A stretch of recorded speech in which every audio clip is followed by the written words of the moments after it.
mengenai dosa pemalasan. Jadi gambarkan sebagai seorang wanita yang mengenakan pakaian putih. Ya, putih dikaitkan dengan kemalasan. Nah, biasanya binatang yang dikaitkan dengan dosa kemalasan ini adalah apa yang disebut dengan nama sloth. Sloth itu kalau mungkin di Indonesia dikenal dengan nama kuskus. Itu binatang yang lamban.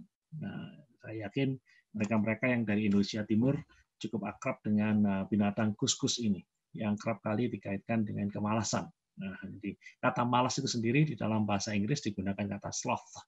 Nah, S-L-O-T-H. Nah, kalau kita berbicara mengenai kemalasan, ada banyak teks di dalam Alkitab yang berbicara mengenai topik ini. Namun yang paling sering digunakan adalah Kitab Amsal. Nah, jadi kalau kita baca di dalam Kitab Amsal, kita akan melihat bagaimana topik mengenai kemalasan ini kerap kali disinggung. Dan mari kita lihat sekarang salah satu bagian dari Kitab Amsal yang berbicara mengenai kemalasan. Nah, kita akan melihat Amsal 6 ayat 6-11. Di sana penulis Kitab Amsal menganjurkan agar manusia-manusia belajar dari semut. Di sana dikatakan, hai pemalas, pergilah kepada semut, perhatikanlah lakunya, dan jadilah bijak. Biarpun tidak ada pemimpinnya, pengaturnya, atau penguasanya, ia menyediakan rotinya di musim panas, dan ia mengumpulkan makanannya pada waktu panen. Hai pemalas, berapa lama lagi engkau berbaring? Bilakah engkau akan bangun dari tidurmu? Tidur sebentar lagi, mengantuk sebentar lagi, melipat tangan sebentar lagi, untuk tinggal berbaring. Maka datanglah kemiskinan kepadamu seperti seorang penyerbu, dan kekurangan seperti orang yang bersenjata. Jadi kita lihat di sini, kata pemalas muncul. Kata pemalas dibahas secara khusus di dalam bagian ini. Dalam bagian ini, seorang yang malas diharapkan untuk belajar dari semut.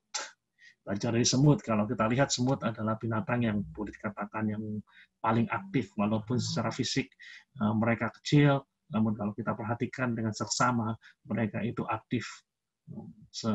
Jadi jangan heran kalau penulis Kitab Amsal menggunakannya sebagai sebuah gambaran tentang kehidupan yang diwarnai dengan kerja keras. Dan di dalam konteks asli penulisan Kitab Amsal, yaitu dunia agrikultur dari masyarakat Yahudi kuno, kerja keras adalah sesuatu yang penting sekali. Karena ketika seseorang tidak bekerja keras sebagai seorang petani, sebagai seorang peladang, dan hal itu akan mendatangkan efek yang bukan saja merugikan dirinya sendiri, tapi juga mendatangkan kerugian bagi seluruh keluarganya. Ketika seorang petani, seorang peladang tidak bisa bekerja dengan baik, jadi jangan heran kalau kemudian penulis Kitab Amsal menggarisbawahi pentingnya kerja keras dan menggarisbawahi bahwa kemalasan adalah sesuatu yang sangat berbahaya bagi kehidupan. Nah, kata pemalas muncul banyak di dalam Kitab Amsal, bukan hanya muncul di dalam bagian yang tadi kita baca. Kata pemalas muncul 13 kali di dalam Kitab Amsal. Dan yang menariknya, kata malas di dalam Kitab Amsal bukan saja berbicara mengenai malas yang terkait dengan ketidakmauan untuk bekerja keras, namun kata malas di dalam Amsal juga mengandung pengertian yang lain. Apa itu? Malas di dalam Kitab Amsal itu berbicara mengenai sesuatu yang berlawanan dengan kebenaran dan keadilan. Sesuatu yang terkait dengan sifat yang gampang berubah-ubah. Jadi di dalam kata malas di dalam Kitab Amsal ini bukan hanya ada nuansa orang yang tidak mau bekerja, tapi juga orang yang tidak hidup sesuai dengan keadilan, orang yang tidak hidup sesuai dengan kebenaran, orang yang gampang berubah-ubah, orang yang sulit untuk dipercaya. Jadi sekali lagi, kata pemalas di dalam kata pemalas dalam kacamata Perjanjian Lama menunjuk bukan saja kepada orang yang memiliki sifat malas, namun juga menunjuk kepada orang yang tidak memiliki tanggung jawab, yang tidak dapat diandalkan, dan yang menjadi beban bagi keluarga dan masyarakat. Jadi jika sifat malas ini terus berlanjut, ya itu tidak mau bekerja keras, tidak punya tanggung jawab, tidak dapat diandalkan, dan kerap kali menjadi beban bagi keluarga dan masyarakat, nah dosa-dosa dan kejahatan-kejahatan lain kerap menjadi manifestasi lanjutan. Nah, kita bisa melihat dengan mudah bagaimana seseorang yang tidak mau bekerja, tidak punya duit, dan pada akhirnya dia butuh sesuatu untuk dimakan, atau butuh sesuatu yang harus dibayar, dan dia tidak punya skill, dan tidak mau bekerja keras, hal yang dia lakukan apa? Ya, melakukan jalan pintas. Ya, contohnya dengan pencurian, perampokan, dan lain sebagainya. Ya, jadi malas disebut sebagai dosa yang mematikan, oleh karena malas ini menjadi akar dari dosa-dosa yang lain. Karena malas seorang mencuri, karena malas seorang perampok, karena malas seorang membunuh. Nah, itulah. Nah, sekarang kita akan melihat 3 bentuk kemalasan. Nah, 3 bentuk kemalasan di dalam kehidupan manusia. Yang pertama, yang perlu untuk kita lihat adalah kemalasan jasmani. Yang kedua adalah kemalasan intelektual. Yang ketiga adalah kemalasan rohani. Nah, ini adalah 3 bentuk kemalasan. Kemalasan jasmani, kemalasan intelektual, dan kemalasan rohani. Nanti kita akan bahas satu demi satu. Oke, kita akan lihat yang pertama, kemalasan jasmani. Nah, kemalasan jasmani umumnya dikaitkan dengan keengganan untuk bekerja dengan baik. Orang yang tidak mau bekerja, orang yang malas bekerja, orang yang punya etos kerja buruk, orang yang punya produktivitas kerja yang rendah, seharusnya dia bisa menghasilkan sesuatu, katakanlah 100, namun dia hanya menghasilkan 50, bukan karena dia tidak bisa, tapi oleh karena dia tidak mau untuk bekerja dengan optimal. Jadi kemalasan jasmani umumnya dikaitkan dengan keengganan untuk bekerja dengan baik. Jadi kemalasan jasmani menunjuk kepada etos kerja yang buruk, produktivitas kerja yang rendah. Nah, ada 2 penyebab umum kemalasan jasmani. Kalau kita lihat di dalam Alkitab, yang pertama, ya adalah karena pemahaman yang keliru mengenai kerja. Jadi, karena pemahaman yang keliru mengenai kerja, akhirnya orang terjatuh di dalam kemalasan jasmani. Dalam diri orang-orang seperti ini, orang-orang yang terjebak di dalam kemalasan rohani, kerja dianggap sebagai beban yang kalau bisa ditinggalkan. Gitu. Jadi kerja dianggap sebagai suatu beban, dianggap sebagai suatu hal yang seperti yang seharusnya tidak mereka angkat, tidak seharusnya mereka kerjakan. Nah, ini yang pertama. Jadi kemalasan jasmani biasanya terjadi oleh karena orang punya pemahaman keliru mengenai kerja. Yang kedua, di dalam kehidupan Kristen, kemalasan rohani juga kerap kali dikaitkan dengan pemahaman eskatologi yang keliru. Eskatologi adalah sesuatu yang terkait dengan akhir zaman. Jadi pemahaman eskatologi yang keliru. Ini pernah terjadi di dalam jemaat di gereja Tesalonika. Untuk itulah Rasul Paulus kemudian harus menulis surat 2 Tesalonika. Mari kita lihat bagian tersebut. 2 Tesalonika pasal 3 ayat 11-12. Di sana dikatakan, kami katakan ini karena kami dengar bahwa ada orang yang tidak tertib hidupnya dan tidak bekerja, melainkan sibuk dengan hal-hal yang tidak berguna. Orang-orang yang demikian kami peringatkan dan nasihati dalam Tuhan Yesus Kristus supaya mereka tetap tenang melakukan pekerjaannya dan dengan demikian makan makanannya sendiri. Apa yang terjadi di Tesalonika? Yang terjadi di Tesalonika adalah orang-orang yang tidak mau bekerja. Kenapa orang-orang tidak mau bekerja? Karena mereka punya keyakinan bahwa Kristus akan segera datang. Ngapain kita bekerja kalau dia akan segera datang? Nggak usahlah kerja, sembahyang saja cukup. Wah gitu loh. Mungkin kalau gitu dikalimatkan di dalam bahasa sehari-hari seperti itu. Nggak usah kita bekerja, nggak usah kita cari makanan atau menyimpan makanan, karena Kristus akan segera datang. Nah, ini pemahaman eskatologi yang keliru. Dan kita melihat hal ini juga terjadi berulang kali di dalam sejarah kehidupan orang-orang Kristen. Karena pemahaman eskatologi yang keliru. Jadi karena pemahaman bahwa Kristus akan segera datang dan mereka harus meninggalkan segala sesuatu, mereka harus istilahnya katakanlah tinggal di loteng dari rumah mereka dengan pakaian putih, hanya berdoa, menanti saat itu tiba, dan mereka meninggalkan ladang mereka meninggalkan sekolah mereka meninggalkan pekerjaan mereka, sehingga pada akhirnya ya inilah yang terjadi adalah kemalasan rohani. Yang terjadi adalah produktivitas kerja yang turun dengan signifikan. Bahkan kalau kita lihat di Indonesia pernah terjadi pada sekitar tahun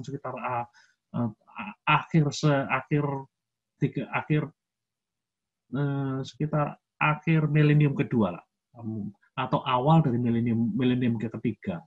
Nah, kita mendengar ada sebuah komunitas yang disebut dengan nama Pondok Nabi yang didirikan oleh Pendeta Sibuaya di Jawa Barat, di Bale Endah di Jawa Barat, di Bandung Selatan. Nah, di sana yang menarik adalah di sana orang-orang dari berbagai daerah di Indonesia itu meninggalkan pekerjaan mereka. Ada petani yang meninggalkan tanahnya tidak bergarap, ada peladang yang meninggalkan kebunnya, ada pekerja yang meninggalkan kantornya, ada mahasiswa, ada pelajar yang meninggalkan pendidikannya, dan mereka berkumpul jadi satu di sana, hanya praise and worship, memuji Tuhan, menanti pengangkatan segera terjadi, karena mereka yakin pengangkatan akan segera terjadi, sebagaimana dinubuatkan oleh sang pemimpin yang bernama Pendeta Sibuaya. Nah, di sini kita melihat ya pemahaman eskatologi yang keliru bisa membuat seseorang itu terjebak di dalam tanda kutip tadi kemalasan secara jasmani. Nah, akibat dari kemalasan jasmani itu apa? Ya, defisit ekonomi, kemiskinan, jadi beban dan batu sandungan bagi keluarga dan masyarakat. Ketika etos kerja menurun, produktivitas kerja menurun, yang terjadi, konsekuensi yang terjadi adalah defisit ekonomi, kemiskinan. Seseorang jadi beban dan batu sandungan bagi keluarga dan masyarakat. Dan ketika defisit ekonomi sudah tidak tertahankan lagi di dalam kehidupan seseorang, biasanya yang diambil adalah jalan pintas. Jalan pintas untuk menutup defisit mereka. Ya, biasanya itu sesuatu yang terkait dengan kejahatan. Semacam penipuan, pencurian, perampokan, dan bisa jadi sebuah pembunuhan. Nah, itu. Nah, sekarang jalan pemulihannya gimana? Kalau kita sudah terjebak di dalam kemalasan secara jasmani ini, jalan pemulihannya bagaimana? Jalan menuju pemulihannya adalah memahami dan menghayati bahwa kerja itu bukan beban.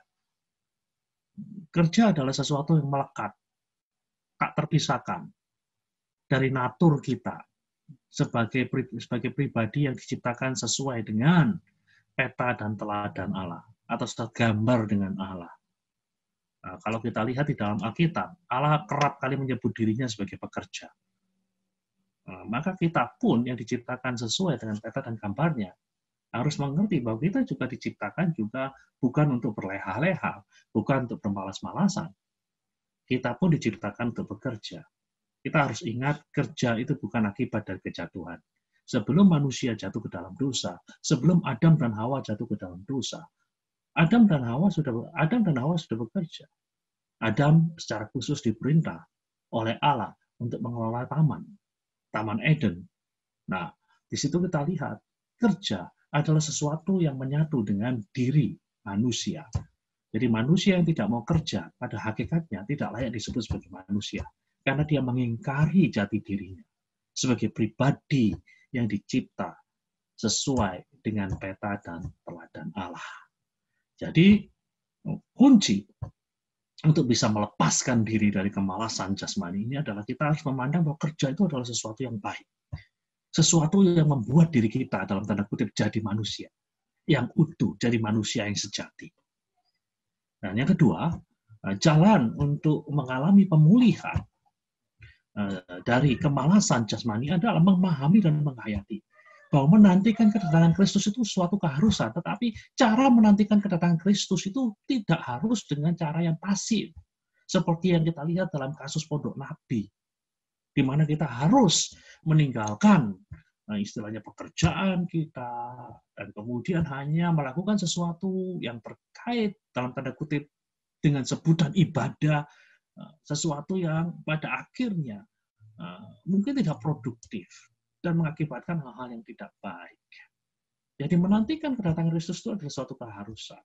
Tetapi kita menantikannya dengan cara yang aktif, bukan dengan cara yang pasif. Saya teringat kata-kata Martin Luther. Martin Luther mengatakan, kalaupun besok Kristus datang, saya masih akan mempersiapkan diri untuk menanam pohon apelku besok pagi. Jadi ini sesuatu yang menarik sekali. Jadi kalau Yesus datang besok pagi, aku pun akan mempersiapkan diri untuk menanam pohon apelku, itu berarti bahwa di dalam pemahaman Martin Luther, menantikan kedatangan Yesus itu bukan berarti pasif. Menantikan kedatangan Yesus bukan berarti bahwa kita harus kehilangan produktivitas kerja. Bukan.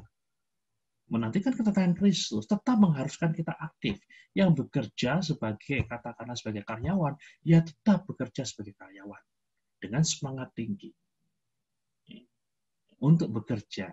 Untuk menghasilkan sesuatu yang lebih baik. Mereka yang bekerja di ladang, mereka yang bekerja sebagai petani, harus bekerja dengan rajin. Tidak boleh meninggalkan pekerjaannya hanya dengan mengatasnamakan Tuhan mau datang kembali. Nah, itu yang tidak boleh. Jadi sekali lagi, kata-kata Kristus adalah suatu keharusan yang kita harus nantikan, tetapi tidak boleh menantikan dengan pasif. Harus menantikannya dengan aktif. Jadi, kemudian yang ketiga, yang bisa kita lakukan untuk istilahnya mengatasi kemalasan jasmani ini adalah kita harus memahami dan menghayati bahwa Tuhan menghendaki agar kita bersedia meninggalkan kemalasan dan bekerja keras supaya kita bisa mencukupi diri kita sendiri dan jadi berkat bagi orang lain. Jadi kita harus tahu bahwa Tuhan menghendaki, itu menjadi kehendak Tuhan, itu menjadi kerinduan Tuhan, bahwa di dalam diri kita ada kerinduan untuk mencukupi diri sendiri, dan bukan hanya untuk mencukupi diri sendiri, namun pada akhirnya juga bisa meluber menjadi berkat bagi orang yang lain. Efesus 4 ayat 28 mengatakan, orang yang mencuri, janganlah ia mencuri. Tetapi baiklah ia bekerja keras dan melakukan pekerjaan yang baik dengan tangannya sendiri, supaya ia dapat membagikan sesuatu kepada orang yang berkekurangan. Implied di sini, atau tersirat di sini, orang yang malas, yang pada akhirnya menjadi pencuri, itu berhentilah malas, supaya jangan yang mencuri lagi. Itu yang implied atau tersirat di dalam teks ini. Itulah sebabnya di kalimat yang berikutnya Rasul Paulus mengatakan, baiklah ia bekerja keras. Jadi kita melihat ada sesuatu yang tersirat di sini. Kenapa orang ini mencuri? Ya orang ini mencuri kalau orang ini malas, tidak mau bekerja keras. Nah, untuk menghadapi hal ini gimana? Ya, dia harus bekerja keras dan melakukan pekerjaan yang baik dengan tangannya sendiri supaya ia dapat membagikan sesuatu kepada orang yang lain. Nah, dengan tiga hal ini kita bisa mengatasi dosa kemalasan. Oke, mari kita lihat yang kedua, kemalasan intelektual. Nah, kemalasan intelektual umumnya dikaitkan dengan keengganan untuk belajar dan berpikir kritis. Jadi di dalam ruang lingkup kehidupan Kristen, kemalasan intelektual itu termanifestasi dalam bentuk kemalasan untuk membaca, kemalasan untuk mempelajari Alkitab, keranjingan pada khotbah-khotbah yang sifatnya motivasional, khotbah-khotbah yang isinya hanya berkat, tetapi tidak menantang mereka untuk berpikir, tidak menantang mereka untuk memahami sesuatu yang punya kandungan teologi Alkitab yang solid. Dengan kata lain, kita berjumpa dengan orang-orang yang boleh dikatakan sudah sekian lama jadi anak Tuhan, tetapi maunya makanan-makanan yang ringan. Dan ini yang dicela oleh penulis surat Ibrani. Kita diharapkan untuk menjadi orang-orang Kristen yang kuat, yang sanggup untuk mengecap makanan-makanan keras. Nah, itu. Jadi kemalasan intelektual itu umumnya dikaitkan dengan hal-hal seperti ini. Kemalasan membaca, kemalasan mempelajari Alkitab, keranjingan pada khotbah-khotbah motivasional, yang miskin akan kita akan lanjutkan. Akibat dari kemalasan intelektual itu apa?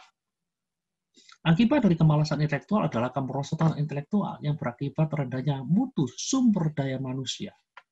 Jadi ketika kita malas berpikir, kita akan menjadi orang-orang yang bodoh. Dan ketika kita jadi orang-orang yang bodoh, ya secara SDM, secara sumber daya manusia, kualitas kita menjadi lebih rendah. Nah, hal ini bisa kita lihat di dalam kehidupan saat ini. Jadi ketika masyarakat lebih suka untuk membaca medsos, ketimbang membaca sebuah buku yang berkualitas, akibatnya terjadi penurunan kemampuan berpikir kritis. Ya, sehingga akibatnya apa? Akibatnya orang gampang sekali terpedaya dengan apa yang kita kenal dengan istilah hoax atau berita burung. Gampang sekali terkena hasutan-hasutan yang tidak sehat. Nah, kalau kita berbicara di sini, jangan hanya berpikir mengenai Indonesia. Di Amerika pun terjadi hal demikian. Kita pikir orang Amerika itu pintar-pintar. Yang gas itu sebenarnya enggak juga. Gitu loh. Di dalam contohnya, di dalam hal yang terkait dengan COVID-19 ini. Kalau dilihat itu secara presentasi, ya kita lihat bahwa ternyata lebih banyak orang Indonesia yang lebih sadar akan bahaya daripada COVID-19 ketimbang orang Amerika. Lah, kenapa mereka bisa seperti itu? Ya oleh karena mereka tidak terbiasa untuk menggunakan kemampuan berpikir kritis mereka. Nah, itulah akibat dari kemalasan intelektual. Kita gampang sekali terpedaya oleh hoax. Dan kalau dalam ruang lingkup gerejawi, kita akan kemalasan secara intelektual mengakibatkan terjadinya peningkatan orang-orang yang buta dengan fakta-fakta dan pengajaran dasar Alkitab. Mereka tidak tahu siapa Tuhan itu. Mereka tidak tahu siapa Tuhan, mereka tidak tahu karakteristik Tuhan, mereka tidak tahu siapa Roh Kudus itu. Sehingga pada akhirnya mereka tidak bisa membedakan roh. Tidak bisa melakukan penilaian secara rohani. Nah, ini yang menjadi keprihatinan kita di era postmodern ini. Ketika seseorang tidak diperlengkapi dengan pengajaran dasar Alkitabiah yang baik. Jadi acara yang kita ikuti bersama-sama hari ini adalah sebuah usaha untuk meningkatkan pemahaman kitab suci kita, untuk meningkatkan pemahaman atau kualitas dari teologi kita. Saya ingin mengatakan kepada Anda, setiap orang itu perlu belajar teologi, karena setiap orang pada dasarnya adalah seorang teolog, entah Anda suka atau tidak suka. Entah Anda suka atau tidak suka, Anda adalah seorang teolog. Nah, itu. Nah, hanya masalahnya apakah Anda seorang teolog yang baik atau seorang teolog yang buruk. Nah, itu. Nah, disinilah kita perlu belajar menjadi dalam tanda kutip seorang teolog yang baik. Mungkin bukan seorang teolog yang profesional, seperti katakanlah saya yang menjadi seorang pengajar di sekolah kita. Mungkin tidak perlu, kalau perlu ya boleh saja sampai ke sana, kalau Anda berminat. Tapi paling tidak kita bisa menjadi seorang dalam tanda kutip teolog yang baik, yang memiliki kemampuan untuk membedakan mana pengajaran yang sehat, mana pengajaran yang tidak sehat. Ya. Di dalam kitab suci dikatakan firman Allah itu adalah ibarat pedang. Di dalam Efesus pasal 6 dikatakan bahwa kita perlu untuk mengenakan seluruh perlengkapan senjata Allah. Dan di sana dikatakan pedang roh adalah firman Allah. Pedang roh adalah firman Allah. Ketika seseorang tidak punya pedang roh, yaitu firman Allah, pertanyaan saya adalah, dapatkah dia bertahan di tengah-tengah medan laga peperangan rohani yang dia hadapi setiap hari? Setiap hari kita terlibat di dalam pergumulan-pergumulan peperangan rohani. Dan di dalam kondisi tersebut kita perlu yang namanya pedang roh untuk dapat bertahan. Nah, apa yang menjadi pedang roh itu? Ya firman Allah, pemahaman kita terhadap firman Allah. Semakin baik kita mengenal firman Allah, semakin baik kita memahami firman Allah, maka semakin hebat pedang roh yang kita pakai. Nah, kita akan melihat sekarang jalan pemulihan terhadap kemalasan intelektual. Ya belajar dari Yesus lah. Lukas 2 ayat 52. Dikatakan Yesus makin bertambah besar dan makin bertambah hikmatnya. Nah, pertanyaannya adalah bagaimana Yesus mengalami pertambahan hikmat? Apakah terjadi secara otomatis karena dia Allah? Saya pikir tidak demikian. Betul, Yesus adalah Allah yang sempurna. Namun pada saat yang sama, dia adalah manusia yang sempurna seperti saya dan saudara. Nah, itu pertambahan hikmat yang dialami oleh Yesus perlu juga kita alami. Pertambahan hikmat di dalam kehidupan manusia seperti saya dan saudara perlu sebuah proses. Dan proses tersebut kita sebut dengan nama belajar. Nah, supaya kita bisa bangkit dari kemalasan rohani ini kita perlu belajar. Nah, kita perlu belajar yang pertama-tama, dan kemudian kita perlu mendengar dan melakukan nasihat dari firman Allah. Nah, di dalam Roma pasal 12 ayat 2 dikatakan, berubahlah oleh pembaharuan budimu. Berubahlah oleh pembaharuan budimu. Budi itu bisa diterjemahkan akal. Berubahlah oleh pembaharuan akalmu, pembaharuan pikiranmu. Nah, pembaharuan pikiran, jadi kita tidak mungkin berubah kalau kita tidak mengalami pembaharuan pikiran. Nah, jadi perubahan karakter di dalam diri kita memerlukan pembaharuan pikiran, memerlukan pembaharuan budi. Dan supaya kita bisa mengalami pembaharuan budi itu mutlak dibutuhkan kerelaan dari kita untuk belajar. Jadi saya dorong Bapak, Ibu, serta saudara-saudara sekalian untuk terus belajar. Ada pepatah yang mengatakan mereka yang berhenti belajar pada dasarnya berhenti hidup. Jadi kalau saudara ingin terus hidup, dalam tanda kutip, ya belajarlah terus. Mari kita lihat sekarang aspek yang ketiga dari kemalasan. Selain ada kemalasan jasmani, selain ada kemalasan intelektual, ada kemalasan rohani. Kemalasan rohani dikaitkan dengan keengganan untuk terlibat di dalam tertib atau disiplin rohani, semacam berdoa, berpuasa, beribadah, dan lain-lain. Jadi ini yang disebut dengan kemalasan rohani, kita enggan terlibat dengan aktivitas rohani, enggan untuk berdoa, enggan untuk berpuasa, enggan untuk beribadah. Apalagi kalau hidup itu kelihatannya begitu datar, kelihatannya semuanya begitu lancar. Biasanya orang sudah nggak pusing lagi dengan doa, orang tidak pusing dengan puasa, orang tidak lagi pusing dengan ibadah. Tetapi kalau kehidupan itu kemudian berubah tiba-tiba, dari yang tadinya tenang, nyaman, kemudian kita dihantam oleh badai kehidupan, kita dihantam oleh krisis, penyakit yang serius, usaha yang bangkrut, baru kemudian kita mulai serius dengan doa, puasa, ibadah, dan lain-lain.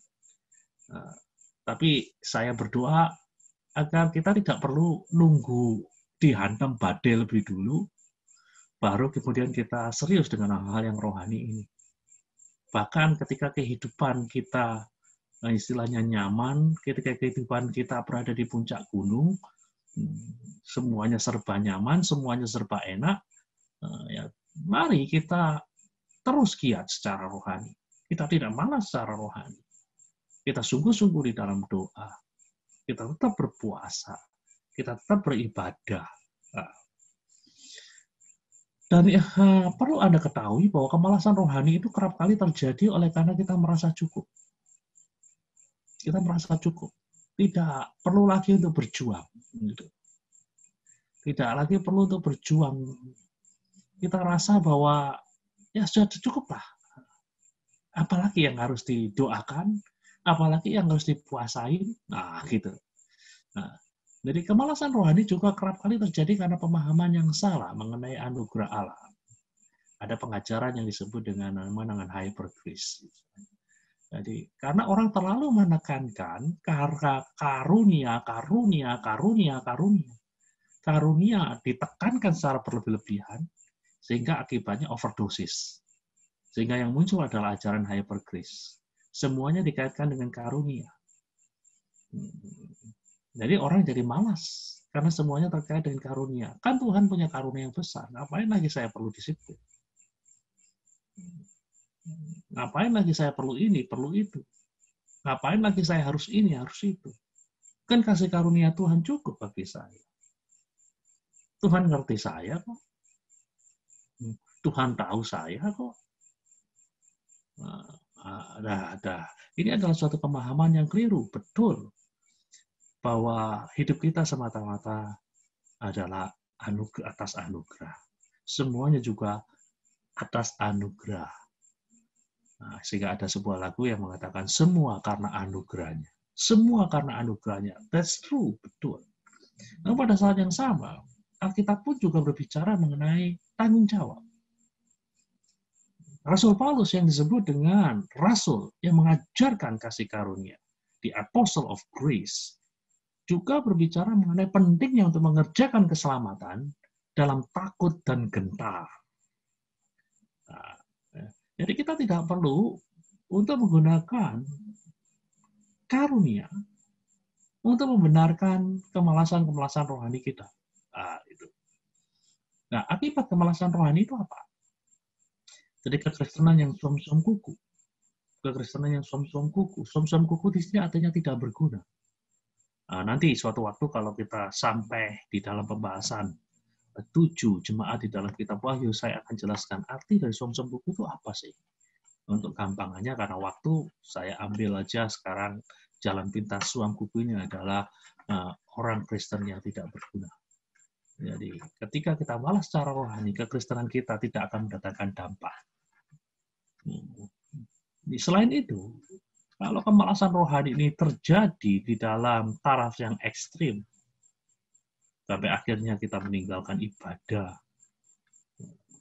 kita mengabaikan disiplin-disiplin rohani, kemudian akhirnya kita terjatuh di dalam lingkaran dosa yang tidak kunjung putus, bisa saja kita kehilangan anugerah keselamatan. Karena kita telah menyalahgunakan anugerah, karena kita telah menyia-nyiakan anugerah. Itu akibat dari kemalasan secara rohani. Jalan pemulihannya gimana? Ya, jalan pemulihannya adalah tetap lapar dan haus akan Allah dan kebenaran-kebenarannya. Jadi kita tidak gampang berpuas diri, tidak merasa diri sudah rohani. Nah, kerap kali kita membandingkan diri kita dengan mereka-mereka yang mungkin dikatakan kurang rohani daripada kita. Nah, itu. Jadi kerap kali kalau kita istilahnya berdiskusi, kemudian kita ditegur, rasionalisasi yang kita gunakan untuk membela pandangan kita adalah ada orang lain yang lebih daripada saya, lebih malas daripada saya. Saya pikir kita tidak boleh menggunakan hal tersebut. Kita tetap harus lapar dan haus akan Allah dan kebenaran-kebenarannya, tidak gampang berpuas diri. Seperti kata pertama di dalam Beatitude, atau kata-kata bahagia yang diucapkan oleh Yesus di atas bukit. Dan dikatakan berbagai orang yang lapar dan haus akan kerajaan Allah, karena mereka akan dipuaskan. Dan kemudian yang kedua adalah memahami dan menghayati bahwa kehidupan Kristen itu dari A sampai Z adalah anugerah Allah. Seperti yang saya katakan tadi, semua adalah anugerah. Namun demikian bukan berarti bahwa kebenaran akan hal ini membuat kita pasif. Kita harus proaktif, bekerja sama dengan Allah agar tujuan-tujuan yang mulia itu tergenapi atas hidup kita. Nah, sebagai penutup saya ingin mengatakan pada Anda, ada sesuatu yang cukup berbahaya. Kadang-kadang kita menyembunyikan kemalasan rohani kita di atas selubung kesibukan kita. Nah, itu yang justru berbahaya. Kita tidak, katakanlah, kita tidak beribadah, kita tidak membaca Alkitab, kita tidak berdoa, dan semua alasan yang kita gunakan untuk membela sikap kita tidak berdoa, tidak membaca Alkitab, tidak bergereja, semuanya di atas dasar kesibukan. I'm too busy, hard working. Ya, saya punya pekerjaan berat. Hati-hati, saudara-saudara sekalian. Hati-hati dengan sesuatu yang seperti ini. Jangan sampai kita terjebak sedemikian rupa di dalam kesibukan. Nah, bahkan mereka-mereka yang secara khusus terlibat di dalam pelayanan, kita juga harus hati-hati di sini. Jangan sampai pelayanan-pelayanan kita, kesibukan-kesibukan kita, aktivisme kita di gereja, itu justru membuat kita malas secara rohani. Mungkin secara fisik kita aktif di gereja, kita ikut pelatihan, kita ikut pelayanan, tetapi secara rohani ada kemerosotan yang sangat signifikan oleh karena kita tidak lagi berdoa. Kita tidak lagi punya waktu-waktu teduh dengan Tuhan. Kita tidak lagi belajar kitab suci. Kita tidak lagi menikmati ibadah. Ibadah hanya kita anggap sebagai suatu performance, sebuah kinerja yang harus kita tampilkan. Nah, di dalam kondisi seperti itulah, ketika kita sudah berada pada titik itu, ya kita harus hati-hati. Nah, dengan demikian, saya akhiri pembahasan mengenai dosa malas pada